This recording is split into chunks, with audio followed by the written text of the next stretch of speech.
Tehran খালি করে দিন।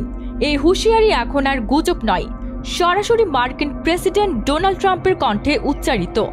মধ্যপ্রাচ্যের উত্তপ্ত পরিস্থিতির মাঝে এই বার্তা যেন আরও জ্বালানি যোগ করল আগুনে। 16 জুন ট্রুথ সোশ্যাল নামের নিজের প্ল্যাটফর্মে দেওয়া এক পোস্টে প্রেসিডেন্ট ট্রাম্প বলেন, সবাইকে এখনই তেহরান খালি করতে হবে।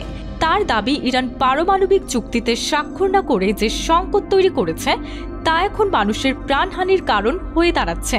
ট্রাম্প আরও বলেন, আমি বহুবার বলেছি ইরান কোনোভাবেই পারমাণবিক অস্ত্রের অধিকারী হতে পারবে না। এখন যা হচ্ছে তা লজ্জাজনক এবং মানব জীবনের অপচয়।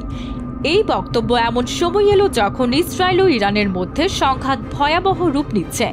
গত 13 জুন ইসরায়েল তেহরান সহ কয়েকটি শহরে বিমান হামলা চালায়, যাতে বহু সাধারণ নাগরিক ও শীর্ষ সামরিক কর্মকর্তা নিহত হন।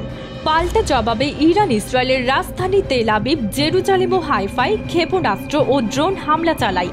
ইসরায়েলি প্রশাসনও আগেই উত্তর পূর্ব তেহরানে হামলার পরিকল্পনার ইঙ্গিত দিয়েছিল, যেটি সামরিক স্থাপনা লক্ষ্য করে বলেই দাবি করা হয়। পরিস্থিতির ভয়াবহতা এতটাই যে অনেক ইসরায়েলি এখন আশ্রয় কেন্দ্রে দিন কাটাচ্ছেন। অন্যদিকে ইরানি নেতৃত্ব জানিয়েছে, প্রতিরোধ চলবে যতদিন প্রয়োজন। যুদ্ধ বন্ধের কোনো স্পষ্ট ইঙ্গিত এখনও নেই। বিশ্ব নেতারা যখন শান্তির আহ্বান জানাচ্ছেন, তখন ট্রাম্পের এই বার্তা নতুন করে উত্তেজনা ছড়িয়েছে। মধ্যপ্রাচ্যে এই যুদ্ধের পরিণতি কোথায় গিয়ে ঠেকবে তা এখন সময়ই বলবে।